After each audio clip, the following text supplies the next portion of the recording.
My sister thought she'd outsmarted me and claimed my inheritance. I let her live the high life while I quietly gathered proof of her fraud.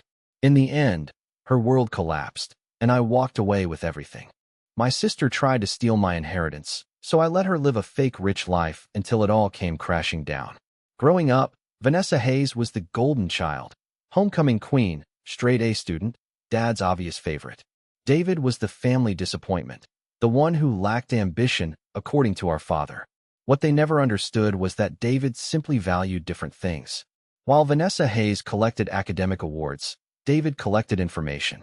While she charmed everyone in the room, David observed everyone in the room.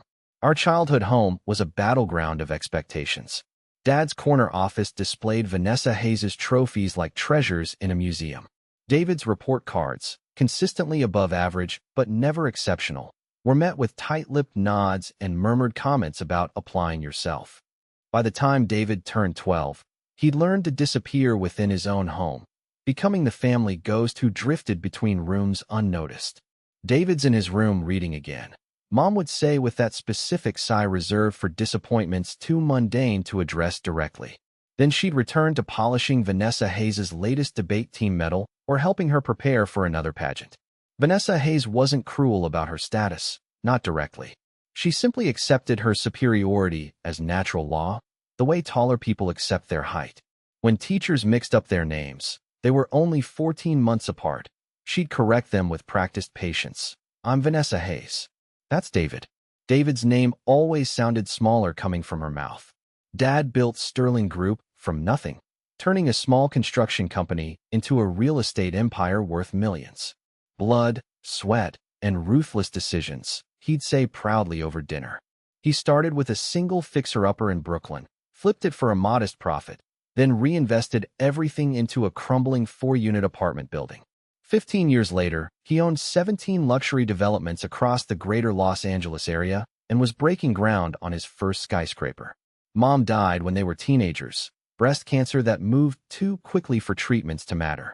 In those final months, David sometimes caught her watching him with an expression he couldn't decipher.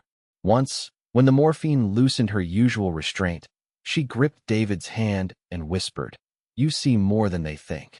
Remember that. After she was gone, Dad struggled to raise 2 children who couldn't have been more different. He understood Vanessa Hayes, who mirrored his cutthroat approach to life. He never knew what to do with David, his quiet son who preferred books to boardrooms. "You need to toughen up," he'd tell David after Vanessa Hayes demolished David's opinions at dinner. "The world eats soft men alive." Then he'd toast Vanessa Hayes' latest achievement, never noticing how she'd glance at David with that mixture of pity and triumph. The summer David turned 18, Dad insisted he intern at Sterling Group. Time to learn the family business, he declared, not bothering to ask if David was interested. David was assigned to the accounting department, a windowless room where 3 overworked employees processed payments for Dad's empire.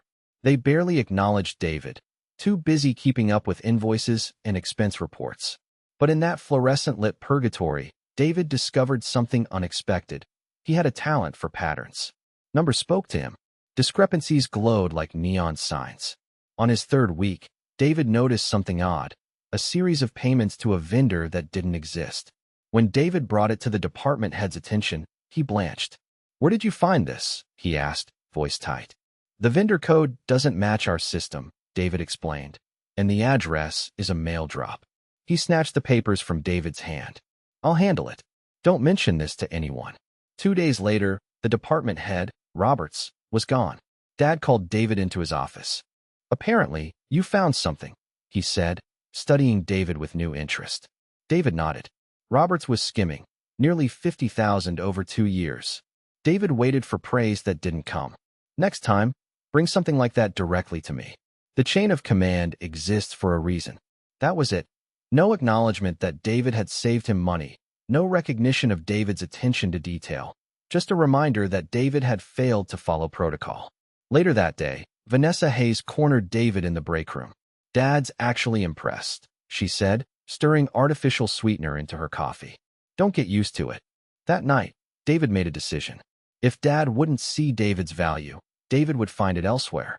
David declined his offer to continue at Sterling after the summer, claiming he wanted to find his own path. The disappointment in his eyes was familiar territory.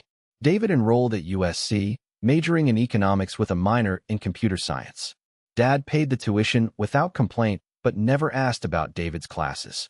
Vanessa Hayes, meanwhile, attended Stanford and made the dean's list every semester. Her summer internships at prestigious firms earned mentions in business journals. Dad framed the articles in his office. During David's junior year, he applied for a job at Sterling Group using a fake identity. Mark Miller had a fabricated resume with just enough experience to qualify for an entry-level maintenance position. The hiring manager barely glanced at David's application before adding him to the roster. Sterling was expanding rapidly, and they needed bodies. David's first day as Mark Miller, he cleaned the executive bathrooms and emptied the trash in Dad's office while he sat 3 feet away on a conference call. He never looked up.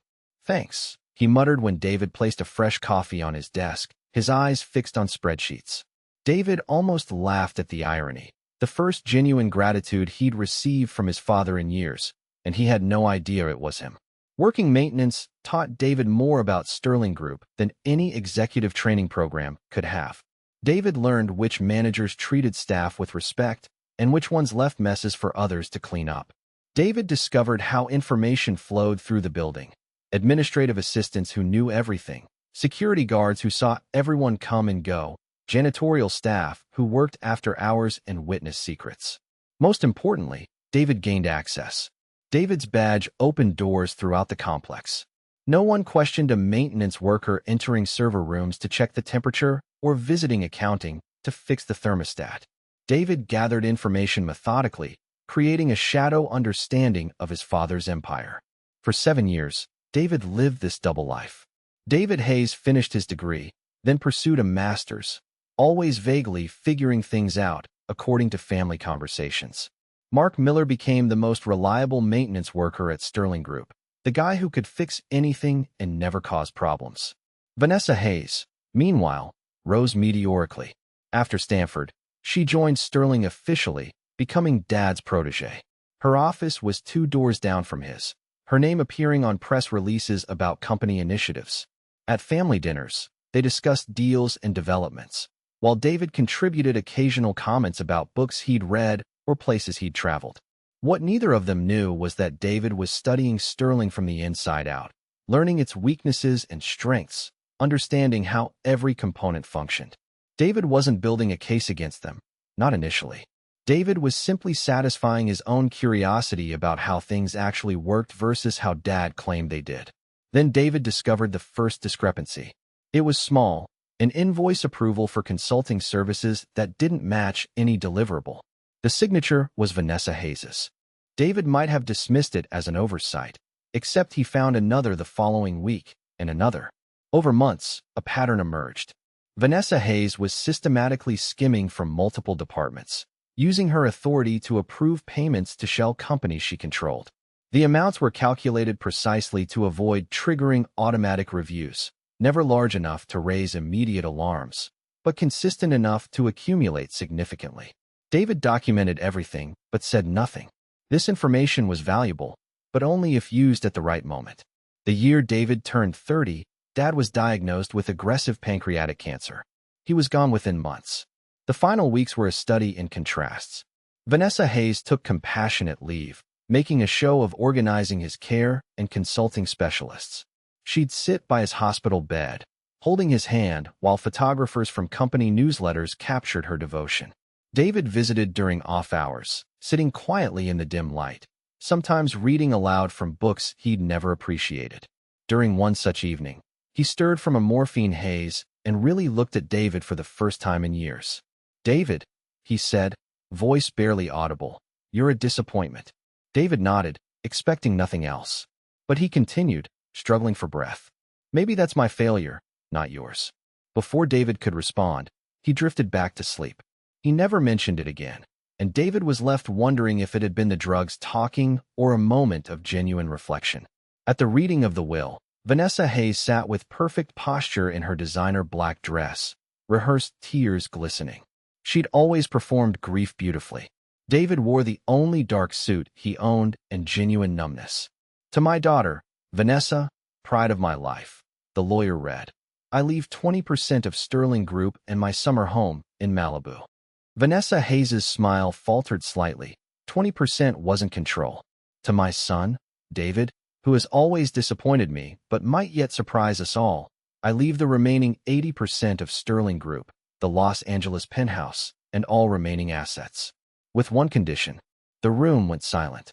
David must prove his business acumen by increasing company value by 15% within 2 years, or everything transfers to Vanessa Hayes. David's sister's expression shifted from shock to calculated victory in seconds. Everyone knew David had no business experience. David's father's final act had been setting him up to fail.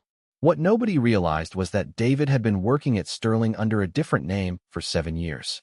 Dad never recognized David in the maintenance uniform or bothered to learn the names of the help. David knew more about their operations than anyone. That night, Vanessa Hayes called David. I'll buy your shares now for $5 million, she offered magnanimously. Save yourself the humiliation. I think I'll try my luck, David replied. Don't be stupid, David. You'll lose everything. She was already spending David's inheritance in her mind. I've never been good at taking the easy way out, David said. Dad taught David that much, at least. He was trying to spare you embarrassment, she insisted. Everyone knows you don't have what it takes to run Sterling. David let the insult hang in the air, then said quietly, maybe, maybe not. I guess we'll find out. After hanging up, David poured himself a drink in Dad's, now his, penthouse. The place was a monument to his ego. 20-foot ceilings, marble flooring imported from Italy, furniture selected by designers whose names doubled as status symbols. David hated every square inch of it. David spent that night formulating a plan, not just to retain his inheritance, but to expose the rot at Sterling's core, including his sister's systematic theft. 3 days later, Vanessa Hayes accidentally ran into Vanity Fair style editor at Neiman Marcus, dropping hints about her new status as Sterling's heir apparent. Within weeks, she was featured in their Industry Heirs spread, photographed in designer clothes she couldn't yet afford. David called her from the penthouse. David has been thinking about your offer, David said. Let's make a deal. Her voice brightened, finally being sensible. Not exactly. David is willing to sign over temporary access to the penthouse and the company expense accounts while he figures things out. In exchange, you front as the face of Sterling. Why would you do that? Suspicion laced her voice. Because David hates the spotlight, and you love it. Win-win. She agreed immediately, too quickly. What Vanessa Hayes didn't know was that David had already discovered the offshore accounts she'd been secretly diverting company funds into for years. The next morning, David moved into a modest apartment in Silver Lake. Vanessa Hayes took over the penthouse with indecent speed, replacing family photos with modern art and filling the closets with clothes that cost more than some people's annual salary. You should see the faces at the board meetings when I walk in, she gloated over drinks that week. They never expected a woman to take control. David nodded, letting her believe her own fiction. What exactly are you doing with your time? She asked, barely concealing her contempt. Soul searching, David replied with deliberate vagueness. Trying to understand what David really wants. She rolled her eyes. Well, take your time. The company's in good hands. Vanessa Hayes had no idea that every morning David still entered Sterling Group through the service entrance, wearing his maintenance uniform. Mark Miller continued his diligent work while documenting every decision Vanessa Hayes made, and she was making plenty. Within a month, she was hosting lavish parties at the penthouse, positioning herself as Los Angeles' newest socialite. Fashion magazines photographed her effortless style. Business journals quoted her vague statements about innovation and forward-thinking leadership.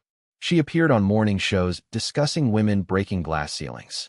All while David quietly worked 14-hour days at Sterling, still using his assumed name. Evening, Marcus. David would greet the nighttime security guard as he slipped into the building well after traditional business hours. Working late again, Mark, he'd reply. No one ever questioned a maintenance worker's presence or bothered to look at their face. David had taken Dad's ruthless decisions comment to heart, just not in the way he'd imagined. Every night, David reviewed financial reports, monitored operations, and slowly, methodically tracked the money Vanessa Hayes had been embezzling for years. She'd started small, expense account padding, fake vendor invoices, but her ambition had grown along with her taste for luxury. By the time Dad died, she'd siphoned nearly $2 million. David let her continue. In fact, David made it easier. The board seems resistant to your ideas, David told her over brunch 3 months in. Why not bring in your own people? Show them who's boss. She hired 5 of her friends, all equally unqualified, all equally hungry for status. David created a shell company that billed sterling exorbitant consulting fees that flowed directly into accounts Vanessa Hayes controlled.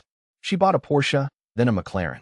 She renovated the Malibu house with rare marble imported from Italy. She dated a succession of increasingly famous men, her face appearing on gossip sites weekly. David, you should see the new yacht club, she told David during one of their monthly check-ins. Everyone who matters has a membership. Sounds expensive, David noted. That's the point. It separates the real players from the pretenders. Vanessa Hayes had never noticed that during these conversations, David recorded everything. Every admission, every boast about her latest extravagance, all documented. Meanwhile, David was making subtle changes at Sterling. As Mark Miller, David had identified inefficiencies throughout the organization. Now, David implemented solutions through anonymous suggestion boxes and carefully placed recommendations. Production costs decreased. Employee retention improved. Revenue began to climb incrementally but steadily. The maintenance staff became David's unofficial intelligence network. David had created a bonus system, officially attributed to cost-saving initiatives, that rewarded them for reporting problems before they became disasters. They noticed everything: leaky pipes before they burst, equipment about to fail, security vulnerabilities. "Mark, you're a miracle worker," said Elena, the head of housekeeping, after David had fixed the industrial washing machine for the 3rd time. "You should ask for a raise." David smiled. David's good where he is, but thanks. In truth, David was exactly where he needed to be. Invisible to those at the top, indispensable to those at the bottom. 6 months after Dad's death, Sterling's value had increased by 7%. The board was cautiously optimistic but confused. Vanessa Hayes took full credit during meetings David monitored remotely, claiming her strategic vision was transforming the company. After hours, David continued implementing improvements that no one but the maintenance staff witnessed. Vanessa Hayes's embezzlement accelerated proportionally with Sterling's success. The more money the company made, the more she diverted to her personal accounts. She became bolder, taking weekend trips to London, commissioning a portrait of herself for the company lobby, buying rare wines by the case. One evening, David invited her to dinner at an exclusive restaurant she'd been trying to get reservations at for months. "How did you manage this?" she asked, genuinely impressed as they were seated at the best table. "David knows the owner," David said simply. What David didn't mention was that his daughter worked in Sterling's accounting department, and David had helped her expose a payroll issue that would have cost her job. During dinner, Vanessa Hayes mentioned her latest profile in Forbes. "They're calling me the new face of real estate development," she preened. "The board is finally taking me seriously." David smiled. "Speaking of the board, they've called an emergency meeting tomorrow morning." Her champagne glass paused halfway to her lips. "Why wasn't I informed?" "You're being informed now," David said pleasantly. 9 a.m. sharp. "What's it about?" A note of anxiety crept into her voice. "I believe it's about the company's financial performance." "Nothing to worry about." She relaxed visibly. "I've been meaning to present my new expansion strategy anyway." Perfect timing. That night, David returned to his Silver Lake apartment and removed Mark Miller's Sterling Group ID badge from his wallet. After 7 years, it was time for Mark to retire. The next morning, David arrived early, dressed in a tailored suit rather than his usual maintenance coveralls. "Marcus," the security guard did a double take. "Morning, Mr. Hayes," he said, finally recognizing David. "Morning, Marcus. How's your daughter enjoying USC?" His eyes widened. "She loves it. Thank you again for the scholarship recommendation." David nodded and headed upstairs. The executive elevator felt strange after years of using service elevators and back staircases. The weight of what David was about to do settled on his shoulders, neither comfortable nor uncomfortable, simply necessary. The boardroom was already full when Vanessa Hayes strode in at 9:07, dressed impeccably in a power suit that probably cost more than most people's monthly mortgage. "Good morning, gentlemen," she began confidently. I understand there are some concerns. Take a seat. Vanessa, David interrupted from the head of the table. She froze, confusion washing over her face. David, what are you doing here? David works here, David replied calmly. He always has. David nodded to the company's head of security, who distributed folders to everyone in the room. What's happening? Vanessa Hayes demanded, her voice rising. The board has called this meeting to address the systematic embezzlement of company funds over the past 5 years. The blood drained from her face. These folders contain detailed documentation of funds diverted through shell companies, falsified expense reports, and offshore accounts. The total currently stands at just over $7 million. This is ridiculous, she sputtered. I'm the face of Sterling Group. I run this company. Actually, said Richard Davies, our longest-serving board member, you own 20%. Your brother owns 80% and has been effectively running operations for years. Apparently, we just didn't know it. David opened his own folder. You'll also find documentation of the improvement in company valuation over the past 11 months. We're currently at a 22% increase, exceeding my father's requirement 7 months ahead of schedule. Vanessa Hayes lunged for the folder in front of David. You set me up. No, David said quietly. David gave you exactly what you wanted, the spotlight, the acclaim, the lifestyle. You're the one who chose to steal from the company to maintain it. I deserved more than 20%, she hissed. Dad always preferred me. Dad preferred what you pretended to be, David corrected. David preferred understanding how things actually worked. The next hour was brutal. The evidence was irrefutable. Vanessa Hayes's carefully constructed facade crumbled with each new document presented. By the end, she was sobbing, mascara tracking down her perfectly contoured cheeks. What happens now? She asked, voice barely audible. That depends on you, David said. Option 1. We press charges for embezzlement, fraud, and conspiracy. You'll likely serve 3 to 5 years, minimum security. The board members shifted uncomfortably. Option 2. You resign from Sterling Group, effective immediately. Return the remaining stolen funds and sell your 20% stake to the company at fair market value. And if I refuse? David slid one final document across the table. This is a draft of the press release that will go out detailing your activities. David imagines those fashion magazines will find a new socialite to photograph. She stared at David with pure hatred. You planned this from the beginning. David learned from Dad, blood, sweat, and ruthless decisions. Remember? She stood abruptly, hands shaking. You don't know what it's like to be held to impossible standards your entire life. To never be good enough unless you're perfect. You got to be invisible. David had to be extraordinary. For a moment, David almost felt sorry for her. Almost. We all had the same father, Vanessa. We just handled him differently. She stormed out, slamming the boardroom door hard enough to rattle the windows. Richard Davies cleared his throat. Mr. Hayes, I must say this is unexpected. We had no idea you were so involved with the company's operations. That was intentional, David explained. David needed to understand Sterling from the ground up, not the top down. And this Mark Miller person? A necessary fiction.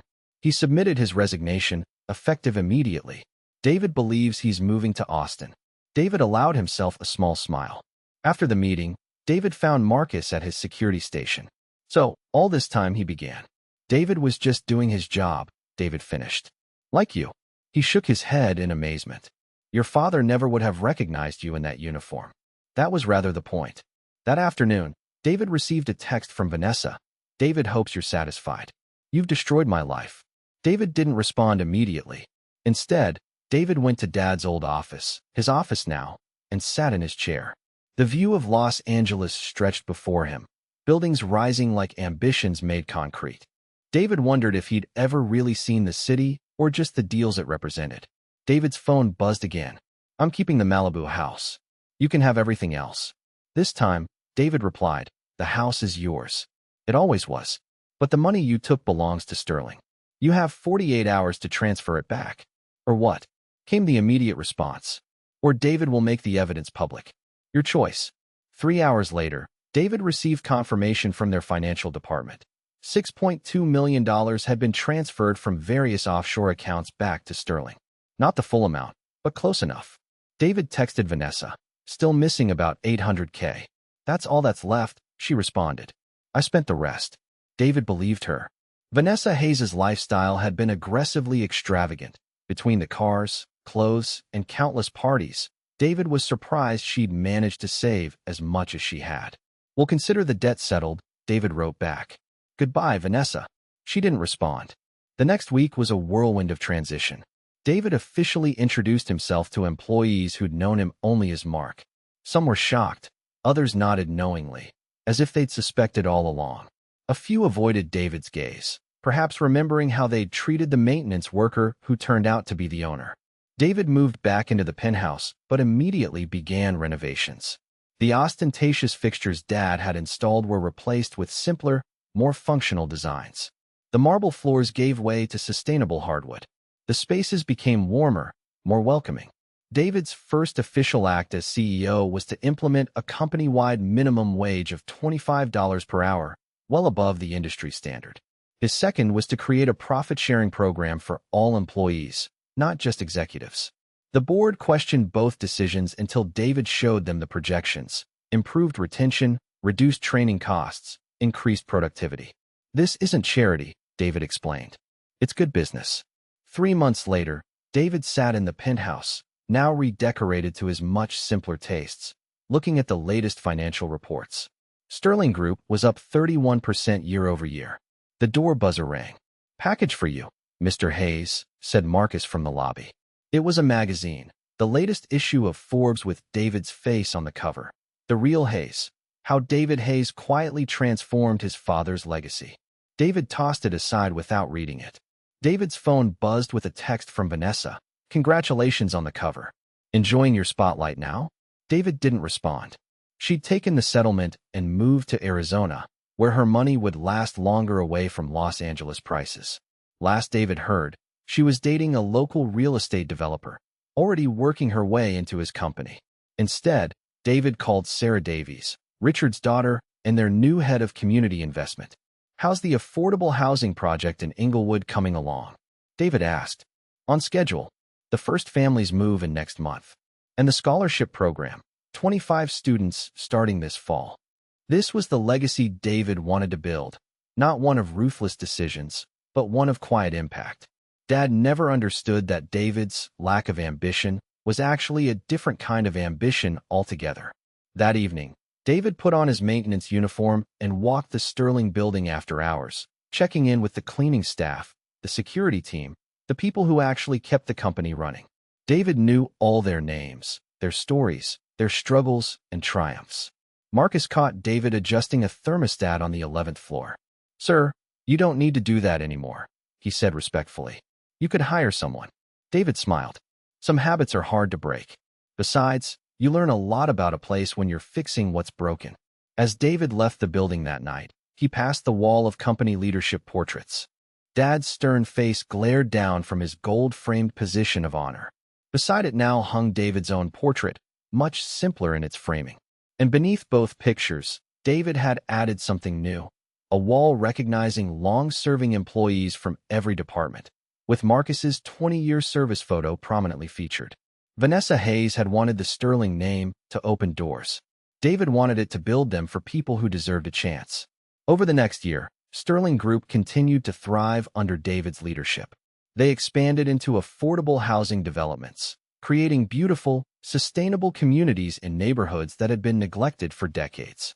Their commercial properties adopted green technology and prioritized local businesses as tenants. The Sterling workforce grew more diverse, with promotion pathways established for employees from all departments. Dad would have hated most of it. His vision of success had been narrowly defined by profit margins and personal luxury. David's encompassed something broader: sustainable growth, community impact, employee well-being. David thought about Vanessa occasionally, wondering if she'd found what she was looking for in Arizona. David hadn't heard from her since that text about the magazine cover, which was probably for the best. Some rifts can't be repaired with apologies or time. Then, 6 months later, as Sterling's value continued to climb, David received an envelope with no return address.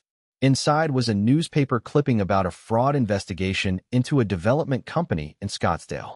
Vanessa Hayes' new boyfriend was quoted, claiming he'd been deceived by his business partner. David recognized the pattern immediately. Some people never change. They just find new stages for the same old performances. David picked up the phone and called their lawyer. Send Vanessa a message. Tell her David's willing to help, but there are conditions. What conditions, Mr. Hayes? He asked. She has to come work at the company, not in management, not in finance, in maintenance, for 1 year. She'll never agree to that. Then she can face the consequences of her actions. Some lessons have to be learned the hard way. To David's surprise, 2 weeks later, Vanessa Hayes showed up at David's office door. Gone were the designer clothes and perfect makeup. She looked tired, humbled. You knew this would happen, she said, not bothering with hello. David knew you hadn't changed, David corrected.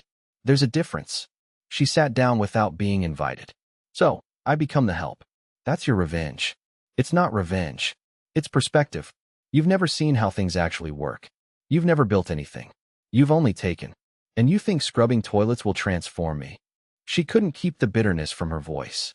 David thinks understanding the people who make your life possible might. She laughed, a hollow sound. Dad would hate this. Dad never understood what really made Sterling successful. It wasn't his ruthlessness. It was the people who showed up every day despite it.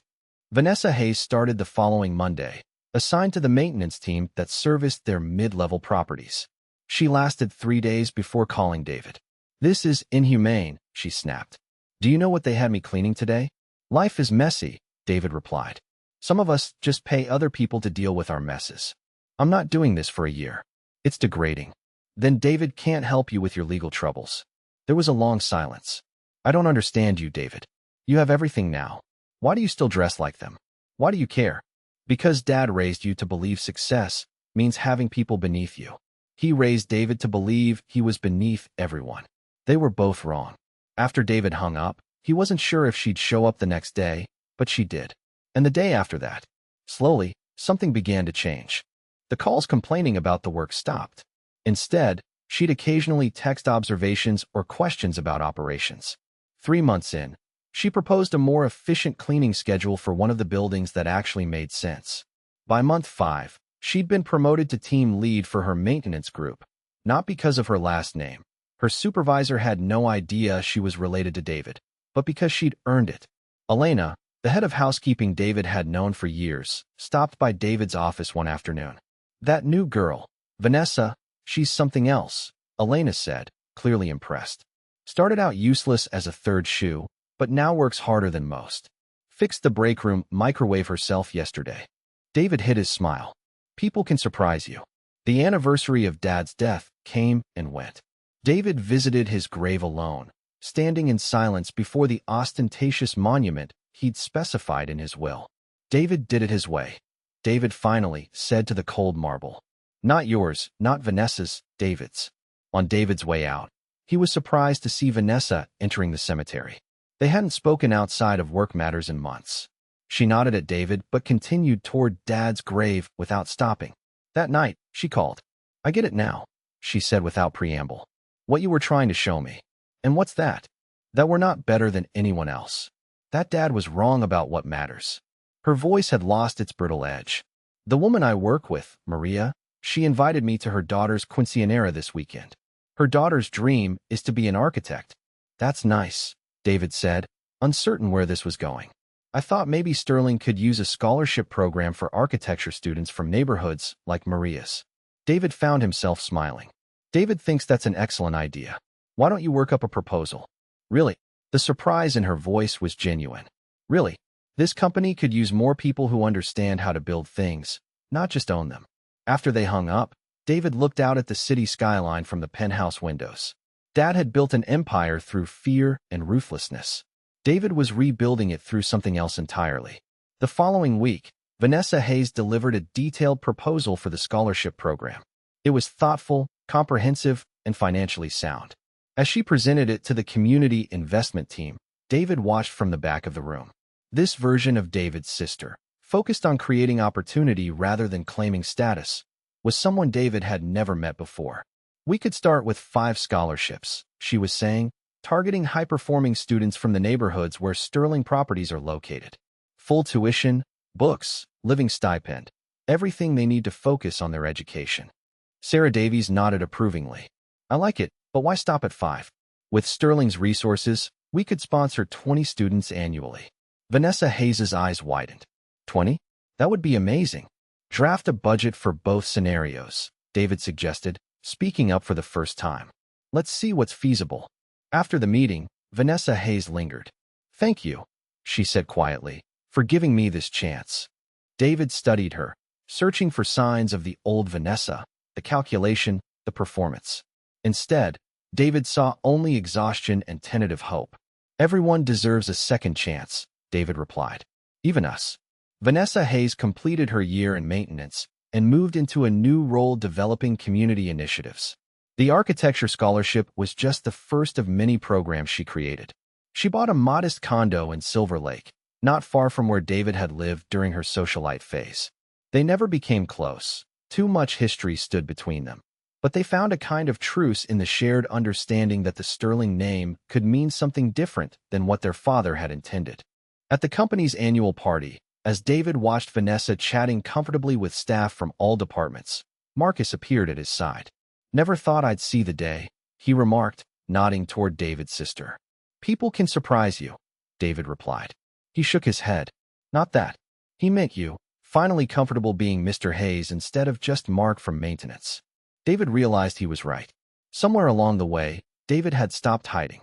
Some roles we choose, David said. Others choose us. The trick is making them your own. As the evening wound down, Vanessa Hayes approached David with 2 glasses of champagne. A toast, she offered, extending one to David. To what?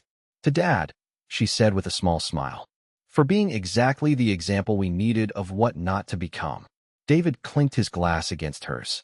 And to us, for figuring that out before it was too late. They stood in silence, watching the company their father built and the people who now truly made it work.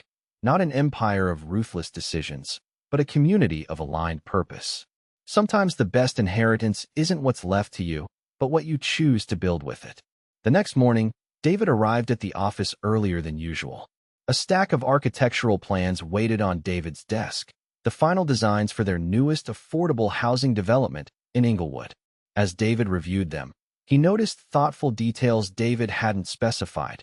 Community gardens on the roof, a daycare center with floor-to-ceiling windows, public art installations integrated throughout the property. What do you think? Vanessa Hayes asked from the doorway. These weren't in the original plans, David noted, pointing to the additions. I talked to the families currently living in the neighborhood. These were the things they wanted most. She hesitated. I hope that's okay. It's better than okay, David said honestly. It's exactly right. She smiled. Not the practiced, camera-ready smile David had known all his life, but something genuine. I'm learning. Later that day, David called Marcus to his office. David has a proposition for you, David began. Sir. His posture straightened automatically. Sterling needs a new head of security, someone who understands the building from every angle, who knows the staff, who can anticipate problems before they happen. His eyes widened. Are you offering me the job? With a salary commensurate with the position, yes. But I don't have a college degree. I've never managed a department. You've been managing security issues informally for 20 years. The degree is less important than the experience. He looked stunned. I don't know what to say. Say you'll consider it. Take the weekend to think it over. After he left, David recalled something Dad had once told him during a rare moment of genuine conversation. A company is only as strong as the people who believe in it. He'd meant it as a justification for his ruthless management style, fear creating compliance. But there was another interpretation, one where belief stemmed from loyalty freely given, from purpose shared, from dignity recognized.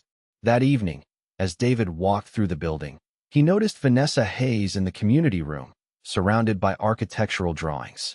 She was meeting with a group of high school students, their first cohort of scholarship prospects, helping them understand the basics of building design.